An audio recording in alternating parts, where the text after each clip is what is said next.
2002. Mungkin kalau lebih dekat lagi bisa perkenalkan lebih jauh ya. Seperti makanan favorit saya itu ya masakan kedua orang tua saya. Nah, lalu buah mungkin yang saya suka itu ada buah durian, manggis, kelengkeng, dan lain-lain sebagainya. Lalu ukuran sepatu sendal saya itu kalau salah 43. Lalu tinggi untuk saat ini karena nanti mungkin di masa depan yang akan nanti saya akan lebih tinggi insyaallah, amin ya rabbal alamin. Untuk tinggi saat ini 168 dan beratnya 60. Oke, di sini sudah terlihat ada tulisan My Dream. Jadi saat ini saya akan menjelaskan tentang impian saya yang telah saya buat di buku ini. Di sini sudah tulis My Dream, impian saya yang akan saya bacakan. Oke, pertama buku ini yang saya buat ini adalah buku persembahan yang akan saya persembahkan kepada kedua orang tua saya yang sangat saya cintai, yang sangat saya sayangi. Ini buku akan saya persembahkan kepada mereka. Lalu apa sih isi buku ini? Buku ini isinya adalah impian-impian saya yang akan insya Allah saya gapai di masa depan. Kenapa saya buat tercantum di buku ini? Karena di buku ini mudah-mudahan buku ini sebagai motivasi saya untuk menjadi lebih giat mengejar impian saya. Karena di sini sebagai pengingat saya. Tuh. Lalu apa aja kekurangan kelebihan saya? Mulai dari kelebihan, mungkin kelebihan saya dapat dipercaya, bisa bertanggung jawab, bisa menyelesaikan berbagai persoalan masalah, bisa menggambar dan mungkin solo baik hati. Lalu ada kekurangannya ya mager. Mungkin kalau lagi moodnya jelek ya bawanya susah, sulit gitu. Oke, lanjut ke prinsip hidup, visi, misi, dan moto saya. Visi saya itu selamat dunia akhirat. Mungkin orang-orang selalu mendengarnya itu kata-kata biasa. Kenapa? Karena emang udah sering diucapkan oleh orang-orang dan bahkan tertulis besar di berbagai tempat. Tapi artinya mendalam. Selamat dunia akhirat enggak begitu mudah digapai. Selamat dan sukses dunia dan akhirat. Selamat dan sukses akhirat berarti kita harus taat beribadah. Lalu selamat dan sukses di dunia berarti kita harus rajin agar menjadi orang sukses kelak di dunia nanti. Lalu apa sih misinya untuk menggapai hal tersebut?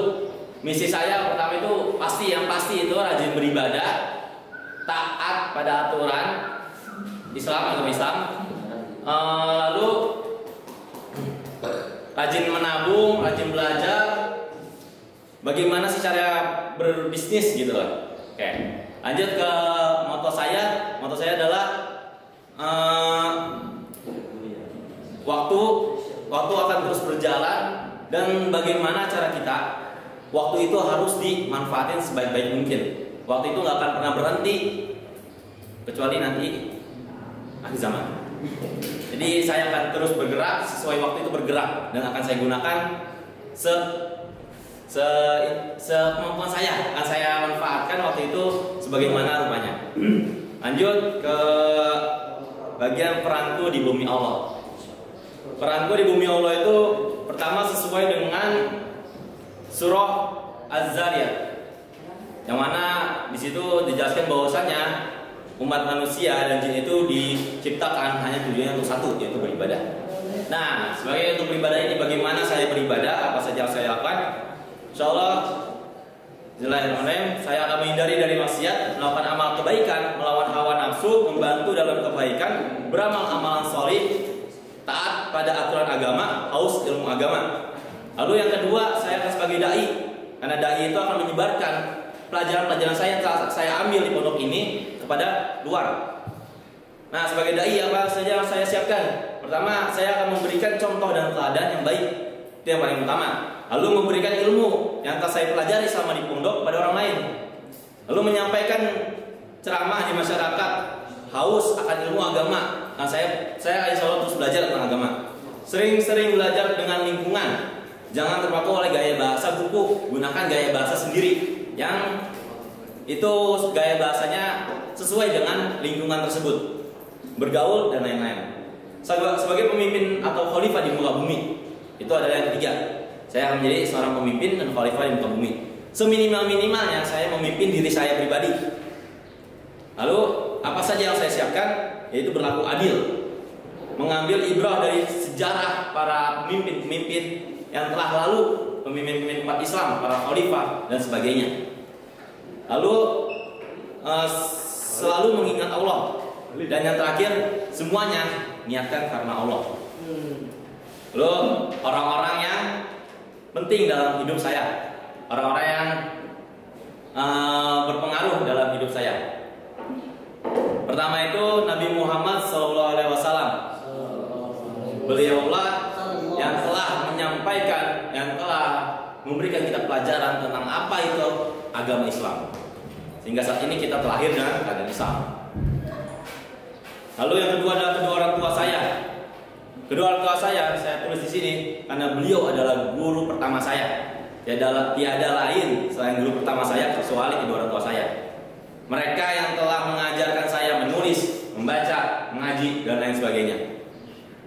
Dan mereka ketika saya kecil membiarkan saya mencoret-coret tembok, bahkan tangga semuanya saya lukis dengan pulpen atau pensil, spidol dan lain-lain. Hanya untuk mencari inspirasi saya, biarkan saya berkarya. Beliau mengizinkan saya. Lalu para asatidz atau guru-guru saya yang telah mengajar saya dari kecil, guru setelah kedua orang tua saya, itu guru kedua saya. Dari saya SD sampai saya sekarang ini atau nyampe kuliah, bahkan nyampe terus-menerus saya akan mencari guru.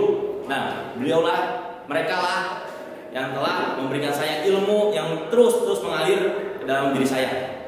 Lalu selanjutnya ada para pemimpin di masa lalu seperti Umar bin Abdul Aziz, Muhammad Al-Fatih, Salahuddin Al-Ayyubi dan lain-lainnya. Kenapa saya mengambil contoh dari mereka? Kenapa saya menjadikan mereka sebagai buah panutan? Mereka itu ada pemimpin-pemimpin yang hebat. Seperti Umar bin Abdul Aziz, orang yang sederhana, tapi bisa memimpin rakyatnya dengan hebat. Bahkan ketika beliau menjabat, tidak ada satupun rakyatnya yang kekurangan. Lalu ada Muhammad Al-Fatih. Muhammad Al-Fatih dijelaskan bahwa dalam hadis bahwasanya dia adalah sebaik-baiknya pemimpin. Sudah sepatutnya saya contoh. Lalu ada Muhammad Salahuddin Al-Ayyubi. Nah, beliaulah yang memiliki hati yang nurani yang baik, hati nurani yang baik. Beliau bahkan sempat memberikan obat kepada musuhnya ketika perang salib. Nah, mereka lah para pemimpin yang saya ambil contohnya.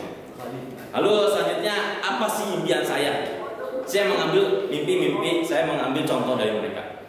Apa sih mimpi saya? Mimpi saya yang pertama, pasti saya ingin sekali hafiz 30 juz dan memberikan mahkota di surga nanti kepada kedua orang saya. Lalu yang kedua, saya lulus dari Husnul dengan berprestasi. Lalu yang ketiga, saya masuk jalur SNMPTN lewat jalur undangan ke universitas negeri. Yang keempat, yang kelima, saya bisa masuk ke universitas negeri yang terkenal, insya Allah, seperti Universitas Pajajaran, ITB, IPB, dan lain sebagainya. Nah, itu ya. Lalu selanjutnya yang keenam, saya insya Allah setelah lulus dari kuliah ingin bisnis dan bisa menghasilkan uang sendiri. Yang ketujuh, saya hafal 30 juz, bukan hanya sekedar hafal, bukan hanya sekedar khatam, tapi akan menghafal semuanya tanpa ada sedikit lupa, insya Allah, dengan niat karena Allah. Lalu yang ketiga, saya akan berusaha mengejar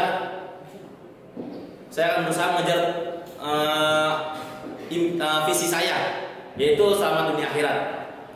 Lalu yang ke 9, setelah lulus dari Husnul, saya akan masuk ke perguruan tinggi. Yang pertama di Indonesia dulu.